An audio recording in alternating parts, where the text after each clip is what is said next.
અમદાવાદથી મહત્વના સમાચાર મળ્યા છે કે વિરમગામ ટાવર ચોક ખાતે NSUI યુથ કોંગ્રેસ તેમજ અનેક વિદ્યાર્થીઓ અને સ્થાનિક આગેવાનો દ્વારા પતંગિયા વિરોધ કરવામાં આવ્યો છે, જેમાં આરોપીના ફોટોવાળા બેનર સાથે સૂત્રોચ્ચાર કરવામાં આવ્યા હતા।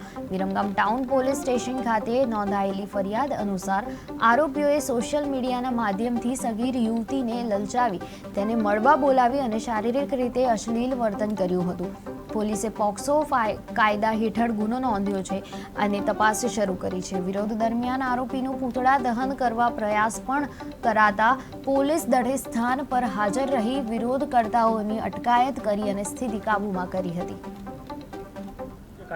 મારું નામ દાયમા હાર્દિકસિંહ અજીતસિંહ છે। હું અમદાવાદ જિલ્લા યુવક કોંગ્રેસનો પ્રમુખ છું। આ 3 દિવસ પહેલાંનો બનાવ છે। એક કુશ શાહ નામના એક ABVPના કાર્યકર્તાએ 13 વર્ષની જે નાની દીકરી જેને કોઈ સમજણ ના હોય એવી દીકરીની એને છેડતી કરી છે।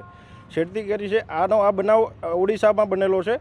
એ અહીંયા 4 દિવસ પહેલાં એને પૂતળું બાર્યું હતું, ત્યારે પોલીસે એની અટકાયત ન કરી, એની ઉપર FIR ન કરી। અમે જ્યારે ખાલી કાર્યક્રમ કરવા જઈએ છીએ, હજુ તો કાર્યક્રમ ચાલુ થાય છે એ પહેલાં અમારા છોકરાઓને પોલીસ દ્વારા એમને ધમકાવવામાં આવે છે કે ભાઈ અહીંથી તું જતો રહેજે, તારી ઉપર FIR થશે। પછી અમારી અટકાયત કરી લે છે, કાર્યક્રમ પણ થવા નથી દેતા। અને આપણે પાયલ ગોટી નામની એક દીકરી હતી પટેલની, જે અમરેલીમાં થોડા સમય પહેલાં એનું રિકન્સ્ટ્રક્શન નામે દીકરીનું સરઘસ કાઢવામાં આવે છે। તો આવા નમાલા નફ્ફટનું સરઘસ તમે કેમ નથી કાઢતા? કેમ તમારા પાર્ટીનો છે, તમારા ABVPના હોદ્દેદાર છે એટલે તમે નથી કાઢતા? આ અમારો ગૃહ રાજ્ય મંત્રી જે છે હર્ષ સંઘવી, એ કહે છે કોઈ ચરમસીમા, કોઈ ચરમબંધીને છોડવામાં નહીં આવે। તો આને તમે કેમ છોડ્યો છે? આનું રિકન્સ્ટ્રક્શન ક્યારે થશે એ અમે જવાબ માગીએ છીએ આપની જોડે।